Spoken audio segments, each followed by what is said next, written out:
Assalamualaikum warahmatullahi wabarakatuh. Alhamdulillah, kita panjatkan puji syukur kehadirat Allah Subhanahu wa Ta'ala. Kita bisa berkumpul bersama di hari yang berbahagia ini. Kepada Pak Kamalyani, Bu Prita, dan Bu Nunung serta guru besar, rektor, dan teman-teman, sahabat semua yang saya nggak bisa sebutkan satu persatu, serta para wisaudawan dan keluarganya yang saya banggakan. Alhamdulillah saya mendapat kehormatan dan kesempatan yang kedua kali, Bu, untuk berbicara di forum yang sangat membanggakan ini. Saya mungkin nggak panjang lebar, tetapi saya harus ceritakan apa yang terjadi di waktu tadi Ibu speech. Saya sempat merenung, saya sedih, tapi saya bangga melihat London School ini. Karena Ibu bukan hanya mendidik ilmu yang dibutuhkan di dalam kita mencari pekerjaan, tetapi Ibu juga mendidik sebagai orang tua, seorang ibu yang memberikan kasih sayang dan teladan yang baik. Dan apa yang dikatakan Ibu Prita, itu banyak benarnya. Misalnya Ibu Prita katakan, kita harus hormat, bukan hanya orang tua yang sayang kepada kita, tapi kita juga harus menyayangi orang tua kita. Kalau kita sayangi orang tua kita, perhatikan orang tua kita, insya Allah barokah rezeki semua di depan mata disiapkan oleh Allah. Dan saya mengalami hal itu. Jadi mungkin saya mulai. Saya ini saat ini bukan CEO lagi, bukan direktur utama lagi dari Citra Marga Nusapala, yaitu pengelola jalan tol. Tapi alhamdulillah, 2012 saya sebagai CEO di sana. Tetapi sekarang alhamdulillah saya sudah jadi pemilik 80% saham di Citra Marga. Itu semua bukan karena kepintaran saya, bukan karena kehebatan saya, tetapi semua gerak Allah. Saya mulai dari kecil, saya sebagai pedagang es mambo, pedagang asongan. Saya tidak pernah bermimpi, tapi saya punya mimpi selalu. Oleh sebab itu saya selalu katakan kepada teman-teman, dalam hidup ini kita harus punya mimpi. Tetapi mimpi itu harus kita juga yang membuat menjadi kenyataan. Jangan biarkan mimpi itu berangan-angan saja di kepala kita, tapi kita harus jadikan kenyataan. Untuk membuat itu bagaimana? Tadi Bu Prita sudah bicara. Kita jadi orang harus jujur dan amanah. Kedua, harus sayang kepada orang tua, karena doa orang tua ini membuat jalan kita jadi mulus. Saya selalu katakan kepada anak-anak saya, mungkin kalau kamu disuruh pilih sayang ibu atau bapak, kamu bingung. Tapi saya tekankan kepada anak-anak saya, pertama kamu harus lebih hormat, lebih sayang kepada ibu kamu. Baru kedua bapak kamu. Karena pengorbanan ibu kamu jauh lebih besar daripada bapak kamu. Jadi ibu mengandung kita. Begitu kita lahir, kita disuapin, terus kemudian kita ngompol, kita buang air besar, tengah malam, lagi tidur enak-enak, dia bangun, dia susuin kita, kadangkala cuci, kita punya ngompol cuci, kita punya bekas buang air. Kemudian dia didik kita, dia bawa kita ke sekolah, dia antar, diajarin kita. Kalau seorang ayah cuman cari nafkah saja diberikan, tetapi kalau yang mendidik anak-anak itu semua peran ibu sangat besar. Oleh sebab itu jangan sampai kita lupa akan pengorbanan seorang ibu. Dan pengorbanan seorang ibu itu nggak bisa diukur dengan materi. Saya pun kadangkala suka sedih. Saya kalau ke makam ibu bapak saya, andai kata saya masih punya ibu bapak, pasti saya akan sayangin lebih. Tapi ya mungkin Tuhan berencana lain. Jadi mungkin saya harus jelaskan. Kegiatan saya adalah Dulu cita-cita cuman jadi tukang parkir. Waktu saya sekolah SMA, saya suka liwat di daerah Pasar Baru. Saya tanya tukang parkir, satu hari dapat berapa sih? Dapat 10.000 sampai 15.000. Waktu itu satu mangkok bakmi hanya 300 perak. Jadi kalau 10.000 sama dengan 33 mangkok. Andai kata saya makan satu hari 3 kali, saya masih bisa save 30 mangkok. Berarti saya masih bisa jadi tukang parkir aja udah cukup. Itu cita-cita waktu SMA. Terus saya bermimpi, kok orang-orang bisa sukses? Bagaimana cara sukses? Satu hari saya ke toko buku. Saya lihat buku bagaimana jadi orang sukses. Saya nggak punya uang. Waktu itu toko bukunya di Pasar Baru, toko buku Tropen. Saya hanya duduk ke sana, saya numpang baca, terus saya pulang. Saya bacain buku bagaimana cari orang sukses. Sebenarnya nggak perlu baca buku lagi, karena tadi yang Ibu Prita katakan itulah di buku itu sebenarnya intisarinya. Karena jadi orang sukses itu harus rajin bekerja. Dan juga jangan lupa berdoa, dan juga jangan lupa jujur, dan jangan lupa juga sayang kepada orang tua, dan minta ridho barokah dari orang tua. Itu intisarinya. Dan saya selalu bermimpi memang menjadi orang sukses. Mimpi itu saya sendiri pesimis waktu itu untuk sukses. Tetapi seperti saya katakan, bahwa ini semua gerak Tuhan, bukan gerak saya. Saya jadi mualaf umur 24 tahun. Saya diangkat anak oleh almarhum Buya Hamka. Dan seiring saya jadi mualaf, saya cuma niat minta kepada Allah. Karena waktu saya jadi mualaf itu Buya Hamka bilang, nak, dosa-dosamu mulai hari ini 0. Jadi kamu mulai lagi dengan yang baik ya. Jadi saya mulai dengan yang baik.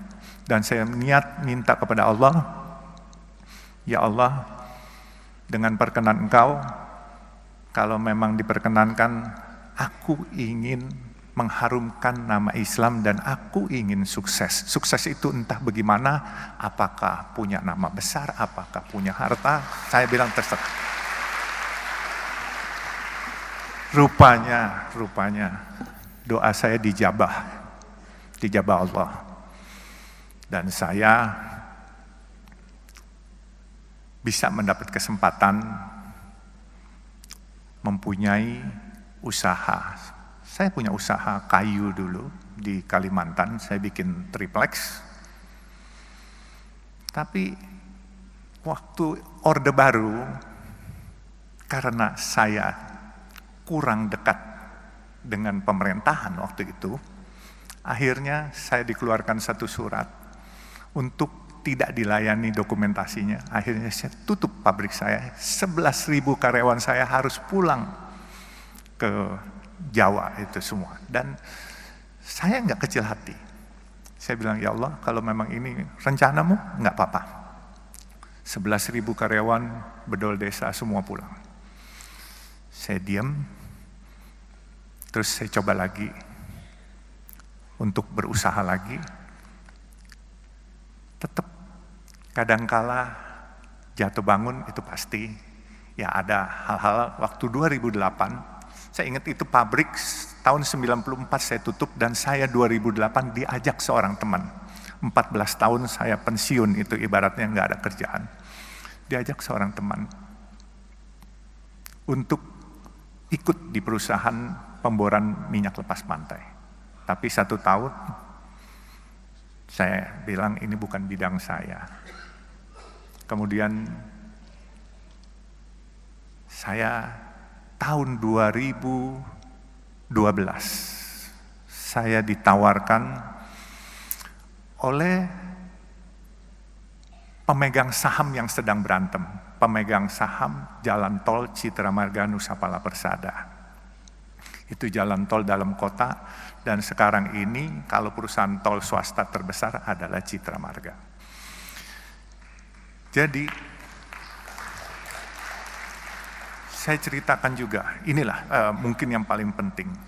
Waktu saya masuk di Citra Marga, ini pemegang sahamnya berantem, menanyakan kepada saya, kamu berani nggak jadi direktur utama? Saya bilang, kenapa harus saya? Karena ini raksasa-raksasa lagi pada berantem semua. Waktu itu Citra Marga yang punya adalah Ibu Tutut di antaranya. Terus ada Robi Sumampau, Robi Kete, dan ini naga-naga semualah. Kebenaran saya ini kelahiran Kalimantan Timur, dari Sungai Mahakam saya lahir. Lalu saya jawab sama teman-teman saya, selama enggak nyuri, saya berani apa saja, saya bilang, dan tidak korupsi. Akhirnya saya ditunjuk sebagai direktur utama. Di waktu saya ditunjuk sebagai direktur utama, saya melihat karena ini perusahaan publik, pemegang sahamnya ini banyakkan institusi-institusi asing. Saya lihat ini perusahaan bagus. Kenapa saya bilang bagus? Coba pikirkan, ini kalau bukan gerak Tuhan, saya nggak akan memiliki perusahaan ini. Saya dulu punya perusahaan kayu, saya pernah punya restoran, saya pernah punya hotel. Hotel pelayanan nggak baik, omset akan turun, orang nggak balik lagi. Restoran makanannya asin atau pedas, kepedesan, orang besok nggak balik lagi. Makanya saya bilang, saya bisa dapat jalan tol ini, coba pikirkan jalan tol. Kalian pernah lewat jalan tol, bayar, macet, marah-marah hari ini, brengsek nih jalan, macet, bayar pula. Besok kalian dengan senyum nganterin duit lagi kepada kita. Nah itu bedanya. Jadi jalan tol itu, mau keasinan, mau kepedesan, mau kemanisan, tetap dimanfaatkan. Nah ini semua gerak Tuhan yang milihin. Jadi saya berpikir gini, saya tidak punya rencana punya jalan tol, tetapi jalan tol ini gini.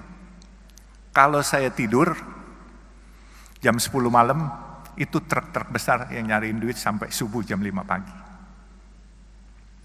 Kemudian kalau saya lagi melek bangun, sedan-sedan dan kendaraan umum dari jam 5 pagi sampai jam 10 malam. Nah jadi itulah perkembangan jalan tol, bisnis ini beda dengan hotel, dengan restoran, dan yang lain-lain. Nah saya bisa ceritakan, waktu saya lihat perusahaan ini bagus, saya kumpulkan teman-teman saya. Teman-teman saya dari berbagai macam suku, ada yang Tionghoa atau yang disebut Aseng. Jadi saya bilang, ini daripada asing yang milikin, kenapa enggak kita, kalian para Aseng, teman-teman maupun yang lain, ayo kita milikin. Mereka tanya sama saya, bagaimana? Saya bilang, gampang, siapin aja dananya, saya bikin asing ini keluar barangnya. Jadi waktu itu saya direktur utama, apa yang saya sebut itu pasti bereaksi market. Tapi waktu itu memang saya menyebut ingin membeli sesuatu barang, itu asingnya ketakutan. Kebenaran saya nggak sekolah tinggi Pak, jadi saya main seruduk aja. Kalau ikutin aturan saya nggak berani ngomong begitu karena di aturan nggak boleh. Jadi saya bilang hari itu saya ingin beli Bank Senturi yang sedang bermasalah waktu itu. Itu semua asing tidak setuju. Dia lepas barang itu semua. Akhirnya teman-teman saya beli semua. Akhirnya sekarang pemiliknya adalah orang Indonesia asli semua Pak. Jadi Citra Marga ini udah nggak ada asing. Kalaupun ada asing 1-2 orang gitu. Jadi kita boleh berbangga lah, ini kita tarik kembali Citra Marga, dan saya pikir ini sesuatu perusahaan yang besar. Dan kenapa saya bilang besar? Dia punya omset untuk dalam kota 600.000 kendaraan per hari. Memang biaya pembangunannya cukup besar. 600.000 kendaraan kali 9.500 rupiah. kurang lebih hampir 6 miliar, 5,4 miliar per hari. Bagian Jasa Marga separuh, bagian Citra Marga separuh. Tetapi uang itu dipakai untuk pembangunan. Pembangunan jalan tol lain. Bahkan kita lagi mau bangun dari Priuk sampai Peluit, itu kurang lebih 9,7 kilo. Itu biaya anggarannya kurang lebih 13,5 triliun. Lalu kita mau bangun, sekarang kita sudah ada Soreang Pasir Koja di Jawa Barat di Bandung.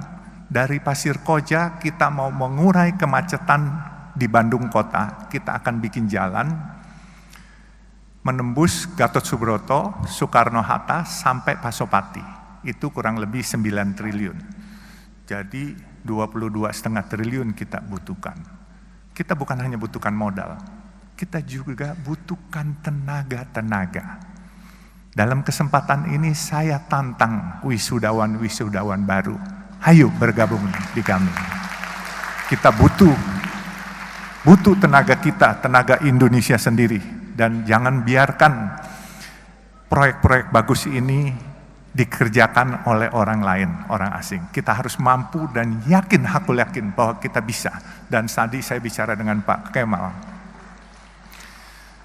bahwa LSPR ini kan bukan hanya public relation aja, bukan diajarin bisnisnya, akuntansinya, semua diajarin.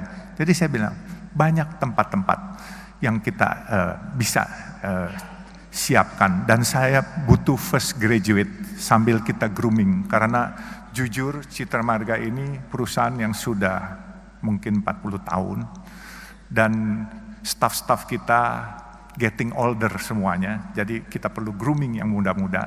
Makanya saya menantang teman-teman, adik-adik wisudawan, kalau yang mau bergabung kepada kami silakan. Tapi ya memang kerjanya bukan di back office saja, tetapi kadang-kala di lapangan. Tetapi percayalah, di lapangan juga cukup menarik dan cukup enak. Ya, jadi kalau nanti mau, nanti hubungi saya. Dan saya juga mungkin dari sesi bisnis saya juga ceritakan, saya juga pedagang nasi kuning Rp3.000. Nah,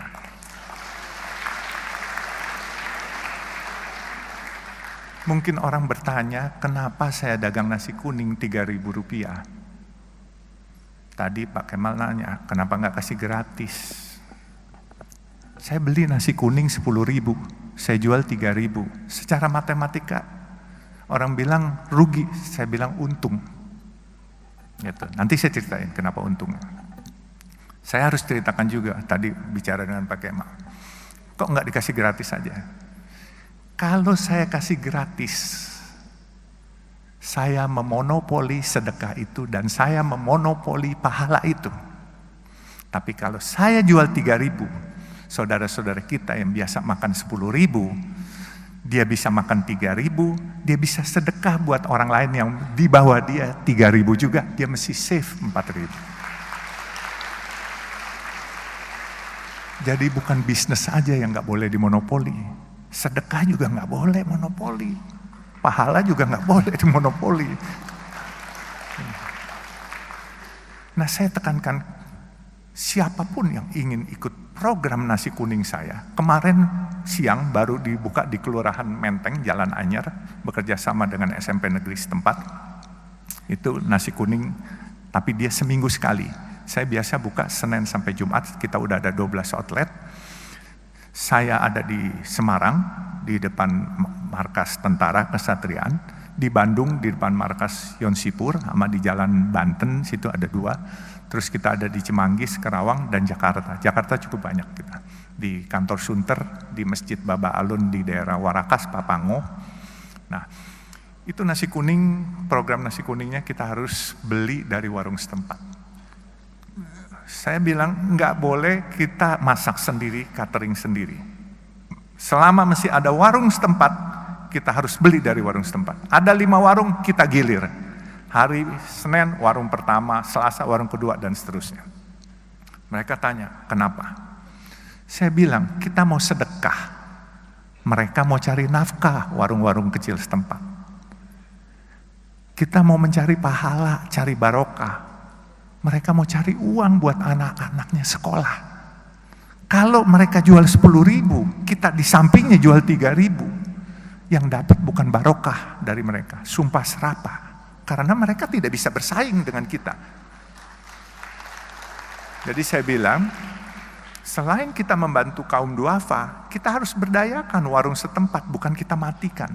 Supaya berkahnya itu kebagian semua. Kaum duafanya kebagian, warung UMKM-nya kebagian, supaya semua barokah, everybody happy, kitanya pun juga happy. Nah, sekarang ini memang sudah mulai banyak, dan saya menantang juga, kalau ada teman-teman, atau adik-adik, atau keluarganya, adik-adik yang mau buka warung nasi kuning, ini khusus buat kaum duafa dan fakir miskin. Ini bentuk rasa terima kasih saya. Saya rela subsidiin setiap hari. Bukan mau ria atau sok-sokan, bukan. Tapi saya berterima kasih kepada Allah atas rezeki yang diberikan. Saya dari pedagang asongan, anak jalanan, sampai saya jadi hari ini, saya pasti ini ada rahasia Allah yang dititipkan kepada saya, dan rezeki orang banyak dititipkan pada saya. Ini bukan saya punya. Saya bersyukur itu 6 Februari 2018 warung itu saya buka. Saya cuman kasih 100 juta, warung itu sudah 2 tahun. Dan duitnya malah surplus. Sedekah saya mau lebih pun, saya rencananya 1.000 porsi per hari, subsidinya itu kalau 10.000 saya jual 3.000, subsidi 7.000, berarti 7 juta satu hari. Untuk 250 hari kerja, saya siapkan 1.750.000.000 untuk mensubsidi. Tetapi uang itu tidak pernah terpakai. Inilah yang dikatakan waktu itu oleh guru saya dan ayah angkat saya juga, yaitu almarhum Buya Hamka.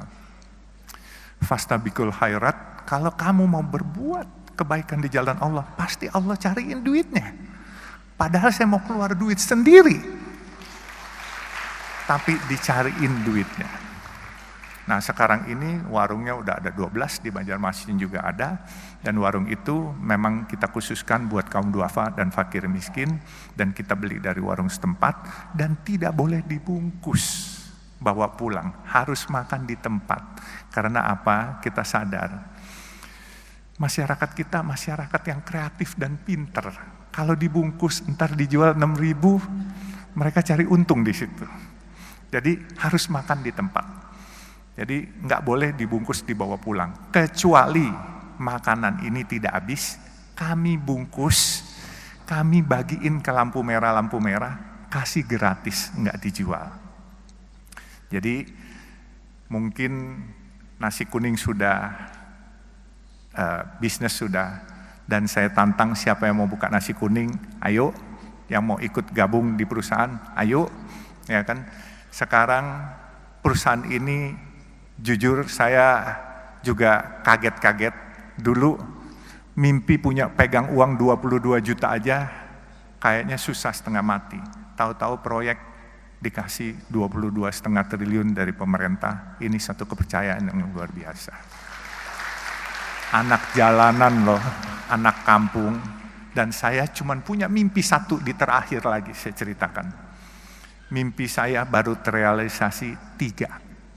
Mimpi saya adalah membangun tempat ibadah buat umat Islam, kebenaran agama Islam. Membangun masjid atau musola sampai 1.000 biji. Ya. Saya baru 3. Maaf, saya bikin masjid yang oriental look. Bentuknya Chinese look. Itu bukan apa-apa. Saya ingin menyebarkan syiar berdakwah. Kebenaran saya keturunan Tionghoa, jadi saya ingin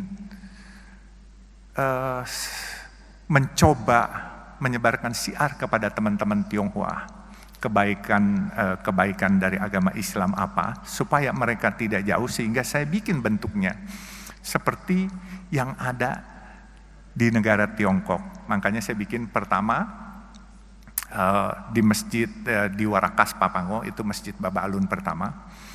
Yang kedua, yang unik, Saya lagi letakkan batu pertama, tahu-tahu di belakang saya ada yang bersuara waktu itu hari Sabtu. Saya nyumbang boleh nggak? Saya bilang boleh. Nyumbang apa aja? Dia tanya. Saya bilang mau semen, batu, genteng, kirim aja. Saya bilang. Terus nyaut lagi. Saya bilang ngeyel banget nih orang. Kalau gue bukan agama Islam boleh nggak? Saya bilang boleh aja, nggak punya agama juga boleh. Terus ngeyel lagi nyaut. Kalau gitu gue sumbang semuanya deh. Saya lihat ke belakang. Oh rupanya pemilik Artagraha Group Pak Tommy Winata. Akhirnya beliau sumbang satu masjid di depan pintu Ancol Karnaval. Beliau agama Buddha. Luar biasa kebinekaan ini. Jadi disumbanglah satu itu. Saya bilang silakan pakai nama AGP. Enggak, dia bilang pakai Baba Alun AGP, Artagraha Peduli. Jadi masjid kedua. Masjid ketiga saya bikin hampir jadi di depan gerbang tol Depok Antasari, Desari. Kebenaran jalan tol Desari pun kami punya. Jadi jalan tol yang dimiliki Citra Marga adalah jalan tol dalam kota, bekerja sama dengan Jasa Marga. Depok Antasari kita bekerja sama dengan Wijaya Karya. Terus kita di Surabaya dari airport ke Waru.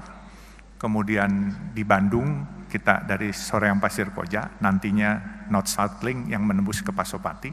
Terus kita juga Cisumdau, Cilenyi, Sumedang, Dawan yang ke Bandara Kertajati. Dan di Bogor kita ada 40% dengan Jasa Marga kalau dari Sentul ke Bogor. Jadi alhamdulillah kegiatan tol ini cukup menarik dan cukup kita bisa mengikuti program Bapak Presiden menggalakkan infrastruktur. Jadi sekali lagi inilah anak jalanan, pedagang asongan, tapi karena Allah mau apapun kun fayakun bisa jadi apa saja. Seperti tadi dikatakan Bapak yang bicara tadi bahwa jangan sombong. Itu penting. Bukan hanya jangan sombong. Harus selalu merasa iba atas kekurangan dan kebutuhan orang lain yang belum tercukupi. Insya Allah rezeki itu datang bagaikan tsunami. Benar-benar, ini saya sudah alami sendiri.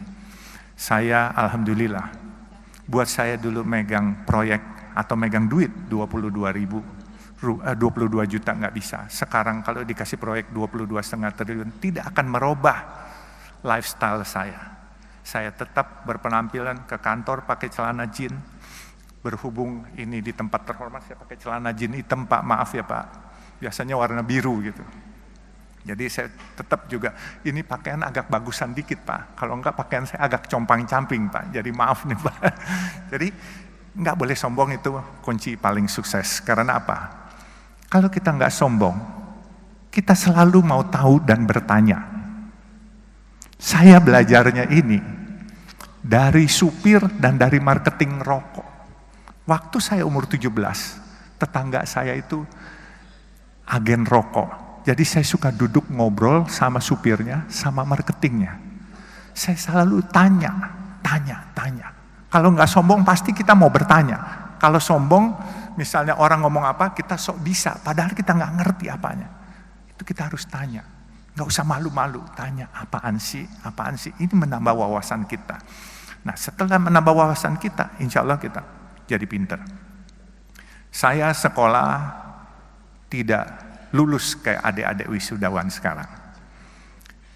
Saya sekolah cuman sampai SMA, lulus, terus saya di Fakultas Kedokteran pernah, di Fakultas Hukum pernah, cuman tingkat 1, tingkat 2 saja. Tetapi ya, saya bisa jadi hari ini, masa kalian yang sudah sarjana nggak bisa lebih dari saya? Gengsi dong. Jadi mungkin karena waktunya terbatas, nanti kita sesi tersendiri. Kalau ini hubungi saya aja. Kalau mau buka nasi kuning, kalau mau bergabung ke saya, nggak usah melalui staf saya. Hubungi nomor telepon saya, silakan kalau mau dicatat. 081 381 55 99 55. Jadi langsung ke saya dan saya akan salurkan kepada rekan-rekan kerja saya untuk segera diproses. Jadi saya bulan Juni kemarin di Unmul juga disuruh speech, tetapi speech di sini saya berkesan dengan wejangan-wejangan Ibu Prita yang begitu welas asih dan keibuan, dan semua intisari orang sukses sudah dibacakan oleh Ibu Prita tadi semuanya.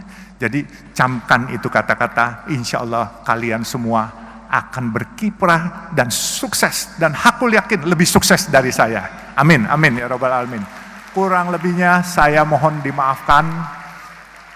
Jadi ya inilah gaya bicara anak kampung yang nggak sekolah, tetapi ya mohon sekali lagi dimaafkan kurang lebihnya. Wabillahi taufiq wal hidayah. Wassalamualaikum warahmatullahi wabarakatuh.